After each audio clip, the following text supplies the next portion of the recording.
Hey guys, welcome to the Sean Files. Today I'm going to show you how to do a camera fade when you load a new scene. So yesterday and last video we went over game over. So whenever my health reaches 0, I die and then I am loaded into the game over scene where I'm confronted with, I'll show you.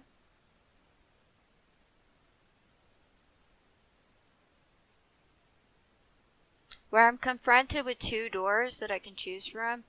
One is enter and one's exit. The exit quits the game. The enter allows me to restart the game.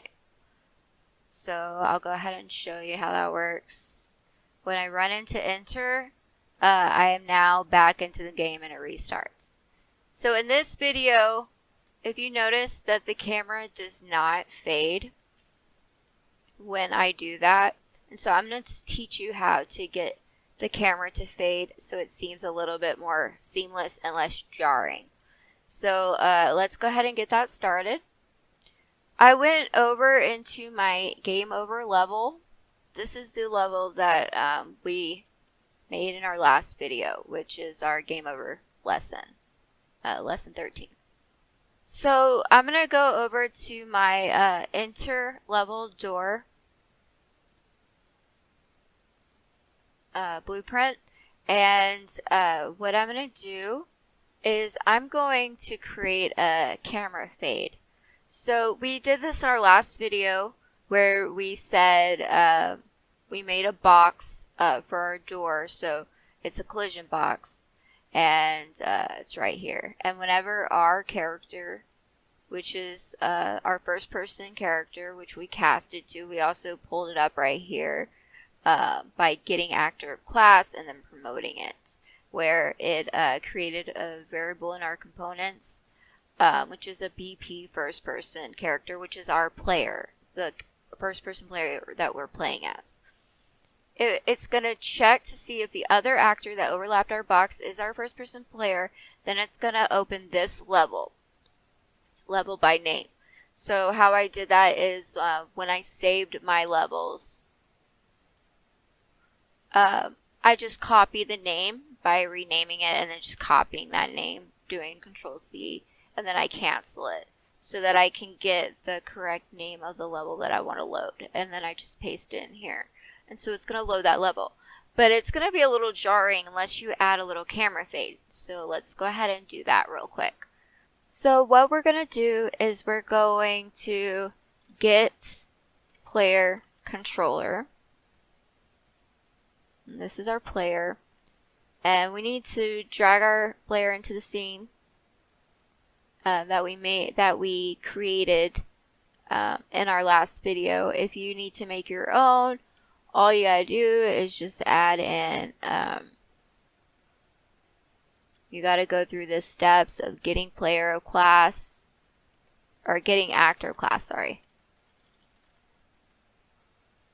putting in your player in here, which is mine is the first person character, and then I'm going to promote it, and it's automatically going to make it for me right here, and then I'm just going to rename it player actor. So this is just for the people that need to make their own because they didn't follow along with my last video. So that is how it's giving me an error message because I already have one technically, so we don't need this because I already have one. But if you don't have one already, then you just attach it, to your play again.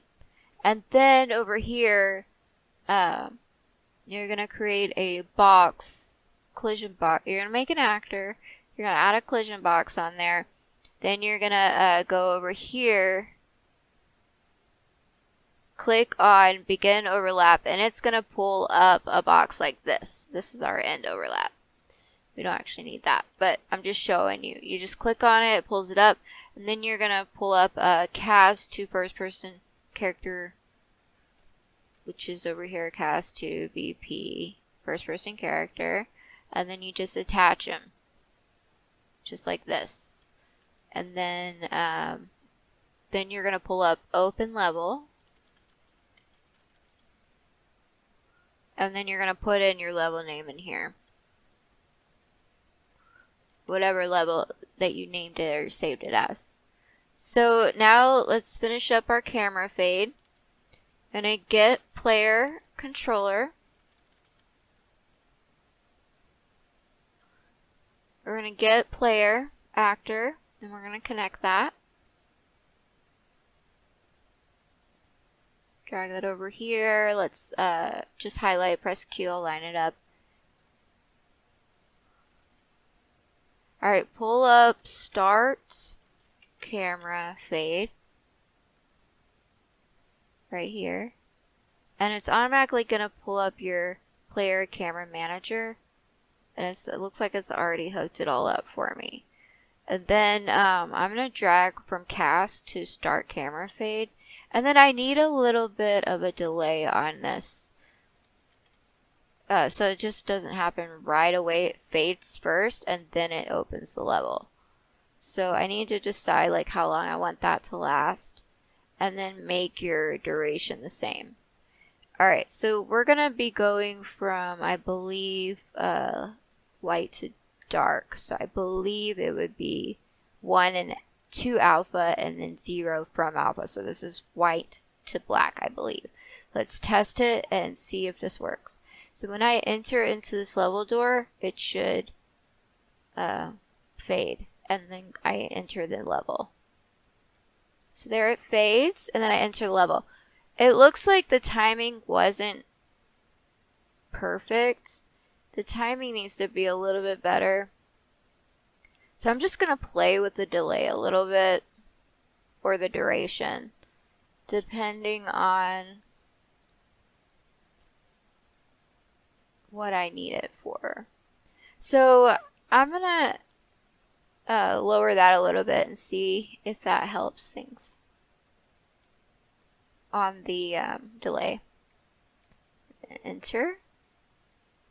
Okay, so it's not as seamless as I would like. I'm going to make the duration a little longer. And I'm going to make this duration on the delay a little longer as well and see how that works.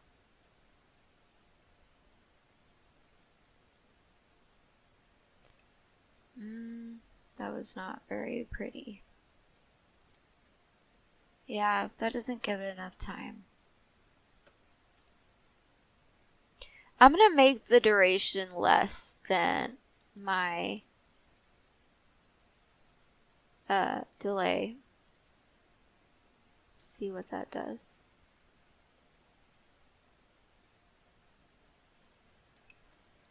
Alright, so hold when finish. Let's check that and see if that makes it stay black. Yes, it does. So that's what we needed to do. So we make it 0 to 1, and 1 will turn it black. Alpha is the transparency, and when we make it 1, we make it fully opaque. And then you're gonna check hold when finish, because that is gonna hold it to the black color.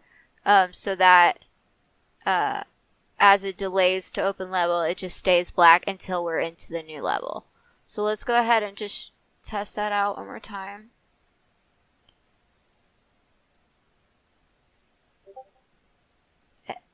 And that's how you would fade out into a new level. So that is how you do a camera fade. So thank you so much for watching and have a great day.